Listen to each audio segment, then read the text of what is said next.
Hello, ladies and gentlemen. My name is Razovy, and I found 10 underrated manga that you should definitely be reading. Now, let's start with the beginning. This is in no particular order, but we're going to start with Akana-banashi. Basically, we follow a girl called Akane, and she is really interested and really good at something that we call Rakugo. Now, Rakugo is basically a type of comedy, stand-up-ish storytelling. It's really old. It's Japanese. And it's been done for a very long time. We're talking, hundreds, if not even over 1,000 years. And basically, her father was really good at it. The point of Rakugo is having just one person sitting on a stage, acting out most of the times a funny story.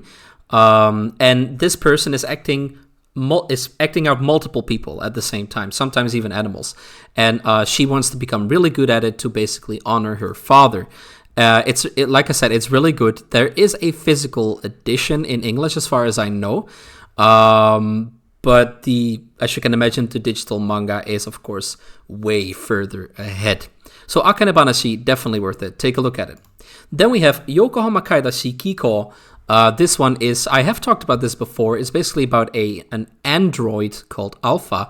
And she lives in a world that is basically coming to an end. It's set in Japan, and the world is slowly but steadily coming to an end, and it's being engulfed by the sea. So eventually everything will be simply below sea level. And she's living in the end of the world. But it's not really, how should I put it, dramatic or horrible. Actually, people are really nice to each other, and there's no true war anymore, because like I said, the world is coming to an end, so there's nothing really to fight over anymore. And it's a really fun, cutesy story, slice of life-esque. Definitely something that I would recommend. Unless you're really not into slice of life, then definitely don't read this, because you're not gonna enjoy it. But for real, it is a very fun, very cool story. It's actually one of my favorite manga of all time. Then we have Neeko wa Tsurai, and this one is basically about a girl called Nito, and she is a NEET, a otaku, a shut-in, whatever you want to say. This girl is basically a person that doesn't want to go out, or under any circumstances, because she's so shy, and she just doesn't like being around other people. Her sister, on the other hand, Hikari, is really outgoing. So it's really interesting to see like how her sister is basically able to make friends with anyone. And as you can see, it says here too, she's like kind of like an overachiever, while Neeko isn't able to do anything because she feels like life is against her and the world is against her. Now, although it is a comedy-heavy manga and it's definitely for laughs, sometimes it can make you think though. So it has its it's a philosophical moment, so to speak, but it's also the art style, in my opinion, is really, really good. Of course, it's a preference and everyone has their own opinion on it, but I really enjoy the art style. I think it's very pretty. Then we go to Happy Kanako's Killer Life. Now we follow Kanako, who is really upset about her job. She hates it. She doesn't like being there. By the way, before we continue, this is a full-color manga, which is really cool. You don't see that too often. Anyway, Kanako hates her office job, and eventually she either leaves or she is fired. I forgot. I'm too deep into the story, and it's basically only in chapter 1 that they talk about this. So I think I think she's fired. Anyway, it doesn't matter. She's fired, and she has to now go and do something else. She unintentionally actually joins an assassin agency. She has no clue at first that that's what it is. And it turns out she's really good at being an assassin. So basically her job, although completely different than before, pays really well, way better than her other job ever did. And she's really good at it too. Now, eventually she'll, there's also like a love interest eventually. And the cops, of course, start to tail her and whatnot. But you have to read that for yourself. It's really cool. Awesome. And for real, if you're only going to read one of the 10 manga that I'm going to advise you to read, you know what? I would actually advise you to read this one. I think this has the biggest potential to strike up the largest audience. Then we have Kagurabachi. Now, if you like shonen manga, if you like anything with cool action scenes and swords and fighting and whatnot. Think Jujutsu Kaisen, and if you enjoyed that, you're gonna love this. It's don't get me wrong, it's very different from Jujutsu Kaisen, but if you like the vibe of Jujutsu Kaisen, you're going to really like Kagurabachi. Now it only has 20 chapters as of the making of this video, but it is really freaking good. We follow a guy called Chihiro, and Chihiro is actually his father was a really good swordsmith, and Chihiro wants to become also a great swordsmith. However, his father is basically killed in the first chapter. Yes, that's a spoiler, but otherwise you don't understand what I'm talking about. Killed in the first chapter, and now Chihiro seeks revenge. And he's going to use one of his father's swords, which has like this special power or magic imbued or whatnot. And with this sword, he's now going to exact revenge on the folks that did this. It's really cool. It's a revenge story, but it's a really good one. Kagurabachi is definitely one that I highly recommend. But like I said, this doesn't have as broad of an appeal as something like, for example, Happy Kanako's Killer Life, in my opinion. Then we go to Magilumiere Magical Girls Incorporated. This one is, this might turn you off at first, but trust me, it's actually good. It's about magical girls, and for most people, they now tune out. I get that. It's not really my cup of tea, normally speaking, either, but this is a pretty cool twist on the magical girl genre. Instead of this cutesy nonsense all the time, we follow a girl called Kana, and she has no clue what she wants to do after graduating, so eventually she's basically scouted out by this weird fella called Koji, and he scouts her out to become a magical girl for his company. Now, in this world, magical girls are not, like I said, these cutesy types. They actually fight off monsters, and it's actually quite bloody and whatnot, so it's not cutesy whatsoever.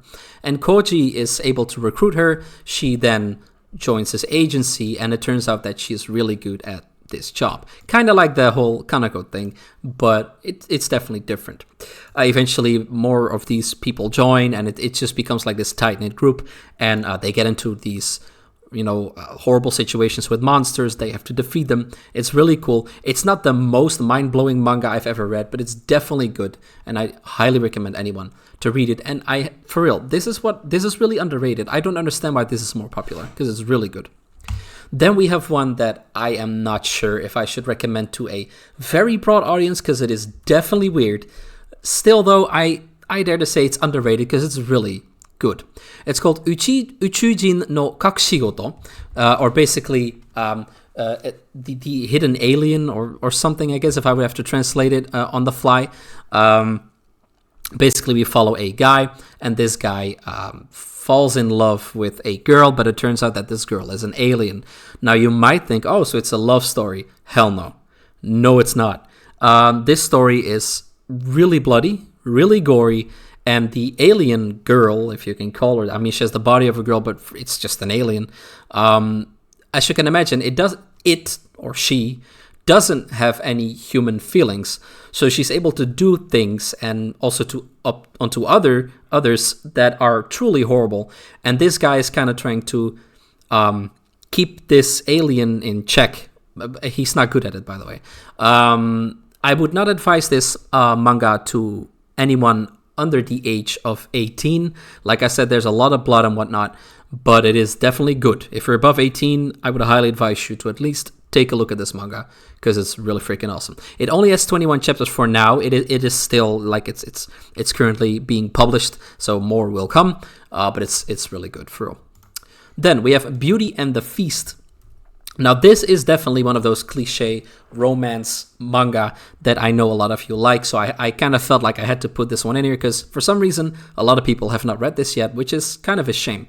Now, I picked this up in Japan, the physical copy, when I was there. I read the first 2 or 3 volumes, and I'm currently reading everything else digitally. Basically, we follow I'm not sure how old she is. I think she's like mid-20s. We follow Shuko, and she lives next to this family, I guess. We never see his family, but she's 28. Okay, so and her husband passed away, so she now lives there alone. And she basically, whenever the neighbor boy comes home, she basically just takes care of him, like she cooks food for him and that kind of stuff. But eventually something starts to blossom between these two. Now that's all I'm gonna say. Figure the rest out for yourself. But it's definitely cool. It's a very fun romance manga that if you like romance manga, you're definitely going to enjoy it. So yeah, take a look at it. Beauty and the Feast. Then we have Billy Bat. Now, I have talked about Billy Bat in the past. I even made a short about it, I believe. But that's quite a long time ago. And this is one hell of a confusing story. But you have to read it because when everything comes together, it is so awesome. For real. We follow a guy called Kevin Yamagata. And he eventually, for some reason, like he draws this comic called Billy Bat. He's really good at drawing this comic. And his comic is like becoming really popular in America because he's like half Japanese, half American. He's been living in Japan in America, for a long time. And this comic that he draws is like really popular.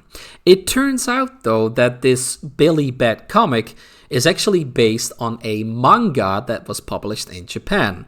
So now Kevin goes to Japan to kind of figure out like what's going on. And that's all I'm gonna say, otherwise I'll spoil way too much. But then his comic, Billy Bat, talks to Kevin, and he actually tries to make Kevin do certain things that sometimes he wants to do, but sometimes he doesn't want to do. And there's something about Billy Bat, because besides Kevin being able to hear him and talk to him, a select group of people are also able to talk to Billy Bat. And that is not normal. And there is something really, really bad about this bat. For real, it's a confusing story, I get that, but please take a look at this one. It is so good. I am almost done with the story now. I haven't updated it yet because I'm way further ahead than 72 chapters. But I'm really curious as how this is going to end. But take a look at this one. Billy Bat. Then the final one. Just like with Uchuujin no Kakushigoto, Ingoshima shouldn't be read by anyone under the age of 18. It's basically a story where a group of, I guess, high schoolers and their teachers are trapped on this island. And at first it just seems like, okay, we're trapped, we're lost, we don't know where we gotta go. We'll just wait it out until a ship comes by and we'll be rescued, right? But it turns out that this seemingly uninhabited island is actually inhabited by savages who eat people, who do all kinds of weird stuff. I won't spoil what, but it's very gory and horrible. So they basically now, these high schoolers and their teachers need to survive while dodging the savages that are on this island.